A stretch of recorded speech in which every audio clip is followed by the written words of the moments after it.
Hi everyone, I hope you all are doing fantastic. Oh my gosh, today is a nice weather. It's pretty hot. Today I am going to be a tourist in my own city. Okay, so in Washington DC, I'm going to play the tourist and get on the trolley bus. So this type of bus go to the main attractions of Washington DC. So it makes many stops where a tourist can sometimes get off, look around, take photos and stuff like that, and then meet again at a plane location and get back on the bus and keep going around until they see many places, many tourist attractions of Washington DC. So today I'm gonna do that because I'm sure and there are some locations of DC that I don't know about. So I'm going to do that today and I'm taking you with me. I hope you enjoy it. I will enjoy it too, and okay, come with me. So here the tour guide was talking about the history of DC. What was in DC before it became the Washington DC that we know today? What type of landscape was there, and then who are the pioneers who decided to change the landscape to put all those buildings, to buy the lands and put all those buildings. He also talked about the telephone, how the telephone changed everything, how because of the telephone they had to change like the proof, the buildings, the type of architecture. So the reason they built these went poof. That space is so popular, they have to close sections of it off fairly regularly to let the grass grow back. None of the embassies built down here. On to the cherry trees. Great and tall when they're young, and as they get older, they bend over, and around age 80, boom, they're done. So they're planted everywhere in Japan to remind us we have a limited lifespan. So as the tour guide just said, the cherry tree is very popular in Japan. It was growing in Japan, it wasn't growing here in the United States. And one day this lady saw the cherry tree, the history of it, because as he said, they are very beautiful when they're young, and around age 80 they start bending down and it's over. So she was like, it would be a great idea to have it here in Washington DC. She talked to many people and everyone turned it down until one day the first lady decided to listen to her.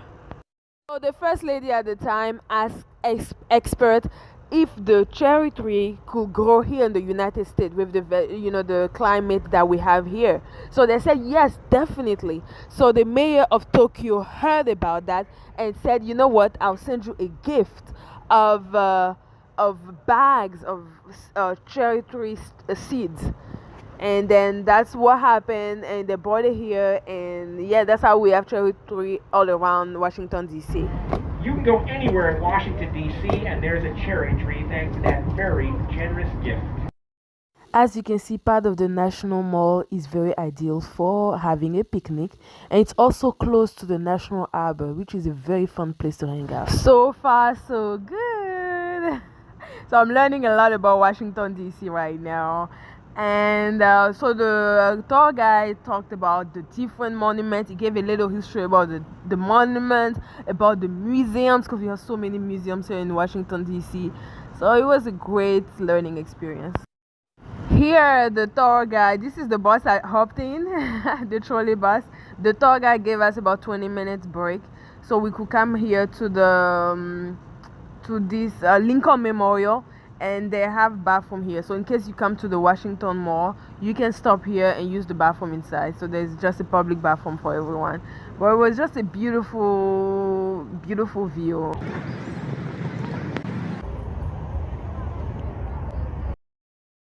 Of course, I stopped for a quick photo.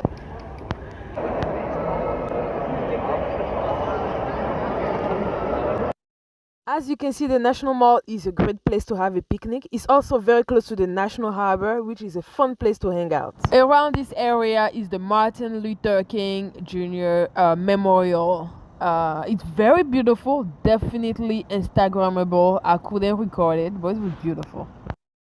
Now on to the Washington Memorial. So they started building the memorial. At a certain point there was not enough funding, and then they decided, okay, they will use tax money to finish the funding because there was an important event in Washington DC and they didn't want people from other countries to see an unfinished monument. They finally got the funding, but a lot of time has passed and it was hard to find matching stone to finish the monument. This is the one restaurant I've had guests ask me, how do I get to the old Emmett Grill, because they've heard about it. Right across the street from Treasure. Originally, DC was designed by two different architects. That's the reason why sometimes the streets are so confusing. This is the US Patent Office. A very busy office because of the high volume of creation in the US. So I just hopped off the bus, the Old Town trolley bus, and it was great. Wow, I've been in the Washington area for a while, but I learned a few more things, and it was very interesting, you know. I am going to roll the video and give some comments about what I learned. I couldn't record everything, but there's some gems, you know, that I learned, and I think everyone should do it. You know, you learn something new about yourself.